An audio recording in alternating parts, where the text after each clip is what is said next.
during the mid-20th century began one of the most intense competitions in human history between two of the world's superpowers, fueled by desire of having technological supremacy over one another. The reason was fairly simple.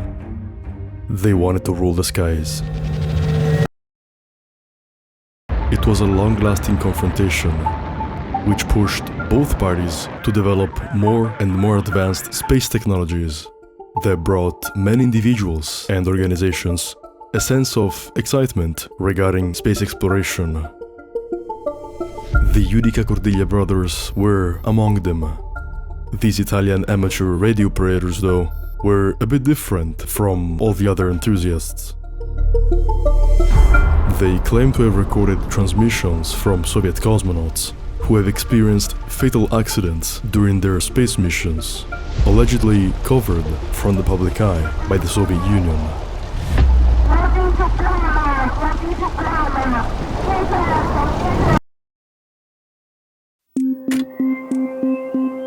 This eerie radio recording, along with several more received across the 1950s and 60s, were what the Cordiglia brothers were known for, with several people claiming these groundbreaking transmissions as legit, and many others severely doubting their authenticity.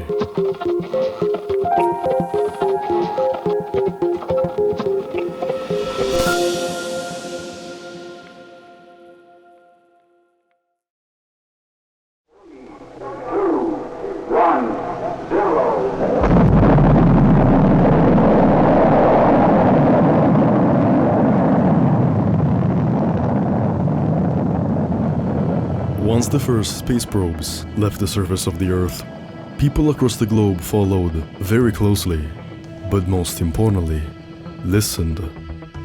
This is the case of two young Italians with a huge passion for radio communications, Achille and Giovanni Judica Cordiglia, born in the 30s in Turin, northern Italy.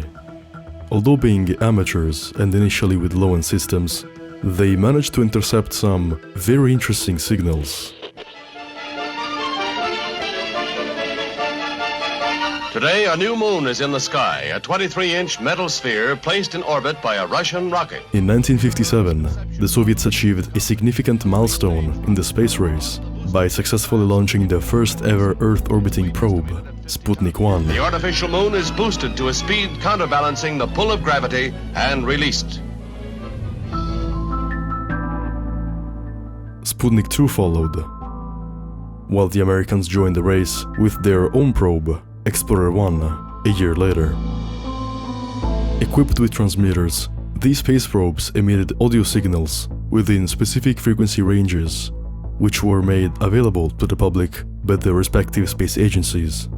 The Cordiglia brothers, captivated by this historic moment, intercepted the first transmission from Sputnik 1, becoming inspired to listen to every subsequent probe in orbit from now on. When the brothers tuned in to Sputnik 2, they encountered a distinctive sound. According to their interpretation, the audio captured was the heartbeat of Laika, the courageous canine aboard the spacecraft. Determined to enhance their capabilities, they upgraded their radio equipment stored inside an old World War II bunker called Torre Bert, labeled Centro Radioascolto Spaziale, finally mounted a 15-meter collapsible dish on top of the highest group of flats in Turin.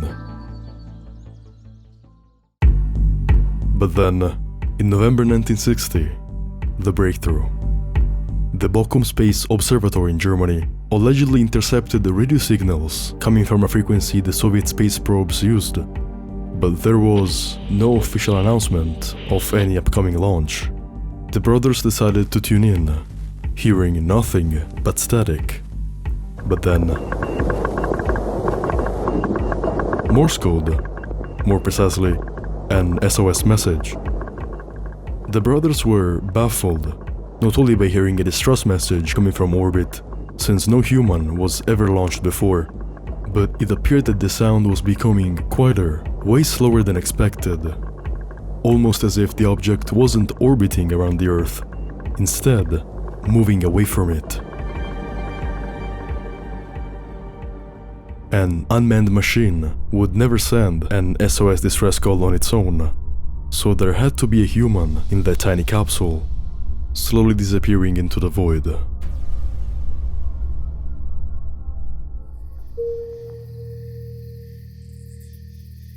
An even stranger transmission was allegedly heard and recorded by the brothers in February 1961 during a routine scan for orbiting capsules.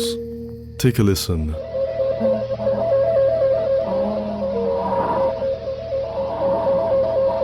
There appear to be some faint breathing sounds, and in a second recording, what the brothers suspected to be a heartbeat. In a state of disbelief, the Cordillas called Italy's leading cardiologist, Professor Achille Dogliotti. After examining the recordings, he confirmed the Judica Cordiglia suppositions. I could quite clearly distinguish the clear sounds of forced human breath. Those breathing sounds were the ones of a dying man. He concluded that what the second recording contained was a heart-beating tachycardia, close to a heart attack, likely caused by stress. Just 2 days after the alleged transmission, Russian officials confirmed having sent a 12-meter, 7-ton spaceship in orbit, which had burned and disintegrated on re-entry. No further details were ever shared about this accident.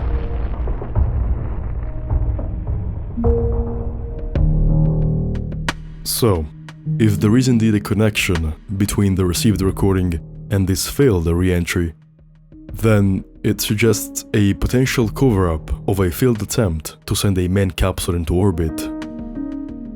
It is worth noting that the Soviet Union was known for its limited sharing of information about their space launches with the general public. In fact, we often knew about their missions only when they were already completed. This picture from the group Sochi 6 expresses this whole concept. This man in the back, identified as Grigory Nilyubov, was one of the top selected cosmonauts in the early 60s. Out of 4 versions of this picture, 3 of them presented Grigory missing from the group photo. So what happened to him? According to official reports, he was expelled from the group due to misbehavior, eventually leading to his suicide. However, it is also speculated that he could have been one of the early cosmonauts who perished during the mission and, in order to keep the accident secret, erased from existence. One example of a massive accident cover-up is what's known as the Nedelin catastrophe on the 24th of October 1960, when an R-16 intercontinental ballistic missile exploded on the launch pad due to the accidental ignition of a second-stage engine rocket, killing more than 150 engineers. Only after 39 years, the USSR finally acknowledged the event. A chilling fatality during the early stages of the space race is the one of Valentin Bondarenko, who at 24 was the youngest elected cosmonaut. During an endurance experiment in a low-pressure environment in Moscow, his chamber caught fire. After dropping a cotton ball he was using to clean himself onto a hot plate, which, due to the high concentration of oxygen in the air, immediately started a fire. The accident was known at the time, but it wasn't acknowledged by the Soviet Union until 25 years later, in 1986. 2 weeks after the Bondarenko accident, the Cordiglia brothers received some important news from an Italian journalist working for the International Press Agency in Moscow, stating that something of immense importance was about to take place. The brothers tuned in to at least catch a glimpse of this unmissable unknown event. After hours of silence, they finally caught something. "The flight is proceeding normally. I feel well. I'm withstanding well the state of weightlessness. As the brother stated, a clear and distinct Russian-speaking voice. A few hours later, they received confirmation of what they thought they'd heard. Yuri Gagarin had just been launched to become the first man in space.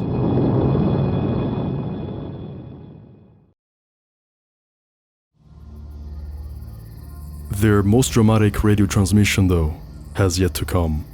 5 weeks after Yuri Gagarin's flight, while monitoring the receiver, the Cordilleras caught what appeared to be a female voice in an alert tone. They raised the volume, hit the record button, and this is the chilling transmission they've heard.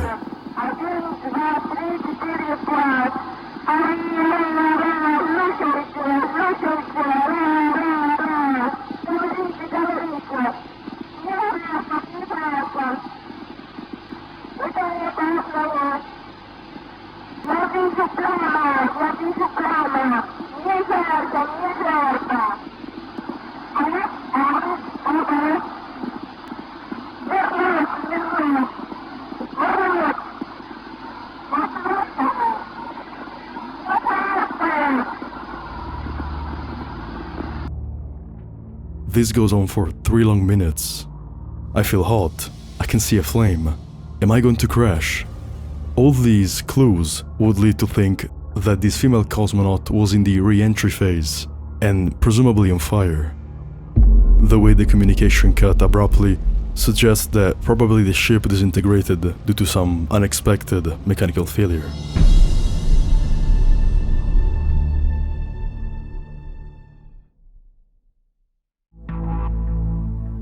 Now that we've covered the majority of the recordings picked up by the Cordilleras, there is one factor that stands out.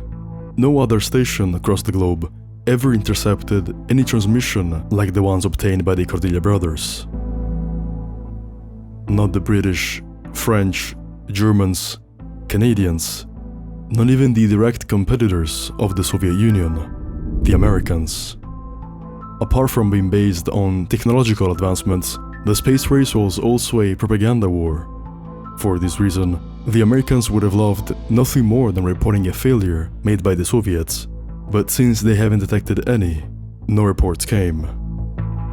It's hard to believe that no other countries, with their huge professional tracking dishes, never picked up any transmissions from Soviet flying crafts in the days the Cordilleras reported they had.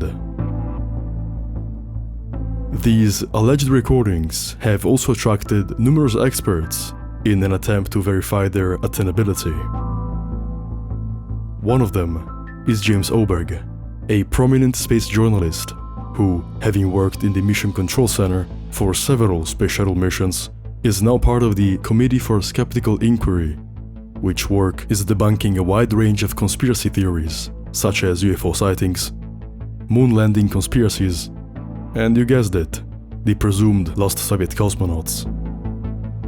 Between 2007 and 2008, he published his takes about the recordings in a document named Why I Don't Believe the Claims of the Yudica Cordillera Brothers. I guess the title is self-explanatory. After having analyzed the book published by them, Dossier Sputnik, and their documentary Pirati dello Spazio, this is what Oberg concluded. During the flight of Vostok 1, the capsule was always out of range from Italy. Even during the minutes of closest approach, Gagarin was in the re-entry phase, and Oberg is skeptical that they could have picked up transmissions during that phase. On re-entry, the spacecraft goes through the so-called communication blackout. The compression of the capsule against the atmosphere creates an envelope of ionized air, which interferes with radio signals, creating a total blackout which can last for several minutes. This has been televised during the Apollo missions. There were those minutes of total silence as we wait for the craft to surpass the ionized layer and deploy its parachute. Only then the crew was able to communicate with the ground. An extremely loud applause as Apollo 13 on main chutes comes through loud and clear on the television display here. Down at this time. Approximately 6 knots. Even during the Mercury Atlas 6 mission, the first crewed American orbital flight, Oberg is doubtful that the Italians would have been able to receive transmissions from the probe, despite circling the Earth 3 times. These circles are the range in which the professional tracking dishes could detect an object in orbit. We can see that Mercury 6 was, at all times, out of range of Italy.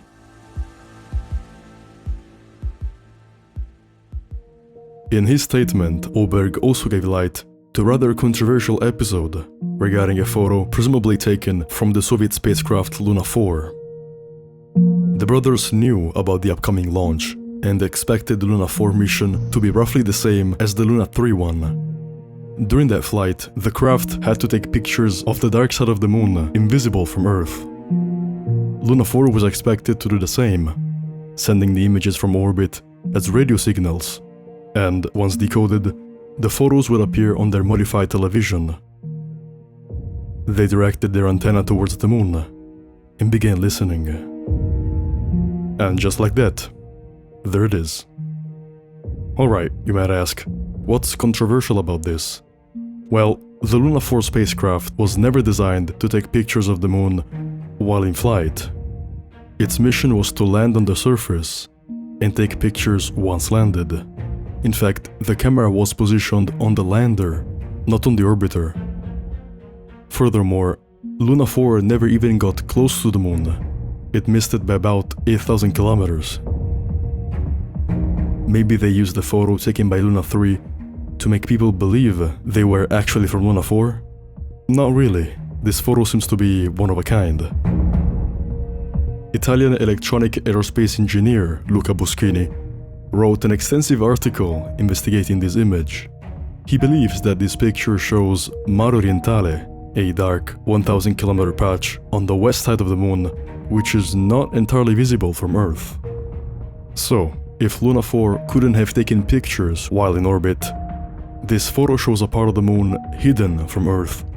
And the first time that this part of the moon was photographed was 2 years after the launch of Luna 4.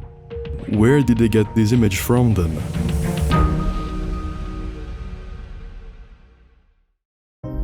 Boschini expresses a, quote, more than plausible explanation. First, Mare Orientale is not completely hidden. We can just barely see the western part. Okay, but this picture seems like it was really taken by a probe in orbit. Let's dig deeper. Mare Orientale was discovered in 1961 by researchers of the University of Arizona with a groundbreaking technique used to map hardly visible parts of the moon. They projected images of the moon taken from the Earth onto a white sphere. They then photographed the sphere from above the area of interest. This way, the images taken would appear just as if a spacecraft close to the moon would have got them, and not stretched. On the left, the artificial image. On the right, an actual picture taken years later. They are pretty similar. If I bring up the alleged Luna 4 picture again though, we can see some discrepancies. There is no trace of the huge, dark patch on the real photo, although this dark circle seems to match the one on the real picture. Moreover, if we take a look at other pictures taken from spacecrafts orbiting around the moon during that period, even of Soviet fabrication, this picture seems to stand out. It's hugely different from all the other ones. What can we take away from this picture then? Well, not much. As of right now, we have no idea where this image comes from. It's a mystery.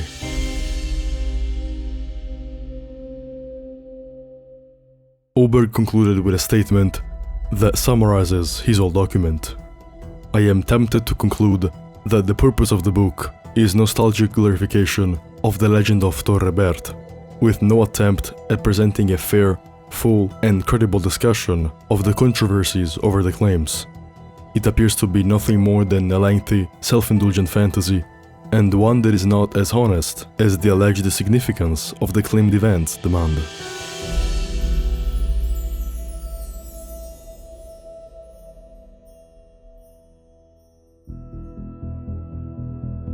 let's take a moment to analyze the alleged SOS message. In an interview, the younger brother John Battista explained that the way the volume level was decaying would suggest that the probe was not following the standard orbit path, instead moving away from the Earth in an escape trajectory. They believed it happened due to a retrorocket malfunction, which apparently fired in the wrong direction, making the ship reach escape velocity and launching it into the void. Okay, first off, the Vostok-class spacecraft and its rocket were not capable of reaching escape velocity. The Vostok 8K-72 booster was only able to push 500 kilos of mass to escape velocity, way less than what a manned spacecraft like a Vostok-class one weighted. Don't get me wrong, the Soviets already reached and surpassed that speed, sending probes out of Earth's orbit a couple of years before, with Luna 1 in 1959, but that probe weighed a mere 361 kilos. So saying that they've accidentally escaped the orbit of the Earth and flew into the void, well, it's a scary thought, but hard to believe.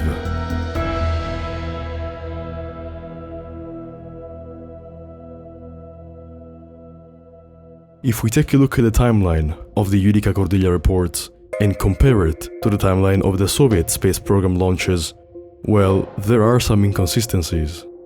Prior to Gagarin's flight, in April 1961, the Soviets were only launching mannequins and dogs in orbit, not humans.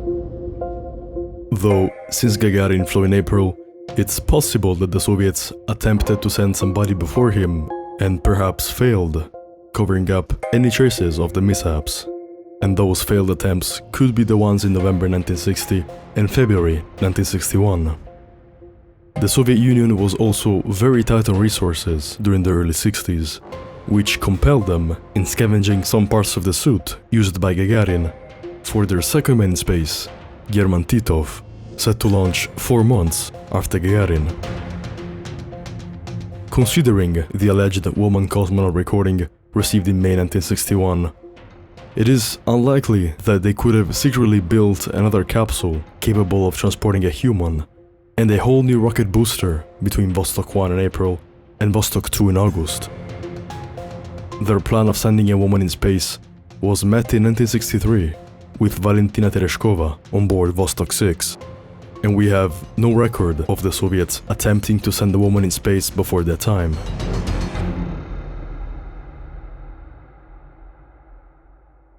Just like we've seen from Vostok 1, it's impossible that a spacecraft could communicate during re-entry phase. And analyzing the recording, it appears to be the same stage during which the female cosmonaut was transmitting. Regarding what she actually said, well, it's a big cause of debate. Many skeptics argue that the recording could be a fabrication or a misinterpretation. It's important to note that the sister of the Cordelias was learning to speak Russian during that time. While many people and the brothers themselves said it was to better understand the received transmissions, others believe that she actually played a role in creating that ambiguous recording. This transmission is undoubtedly hard to accurately decipher due to a prominent background noise, which led people to come up with different translations regarding whether or not this cosmonaut was in real danger, or if it was a recording coming from orbit at all.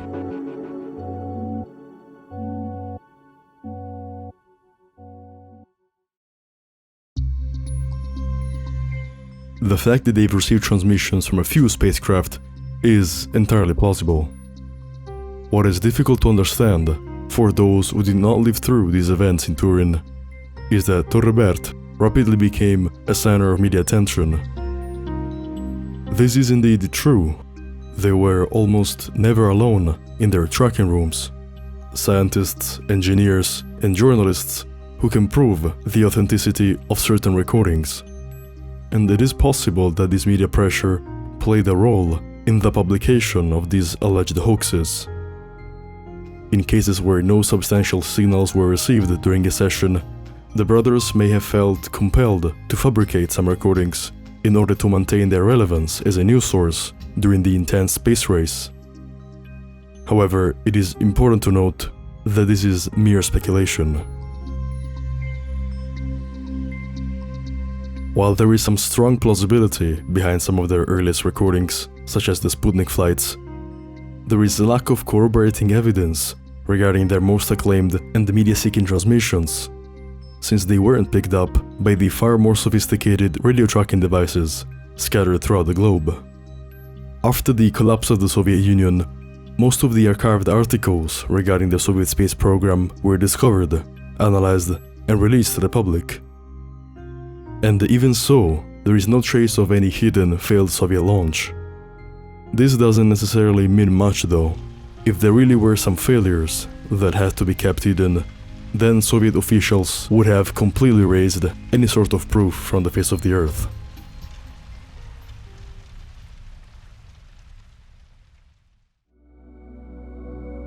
While their recordings may never be fully explained or validated, they undoubtedly remain a fascinating and enigmatic piece of space exploration history. They represent the spirit of curiosity that drives humans to seek answers beyond their own planet.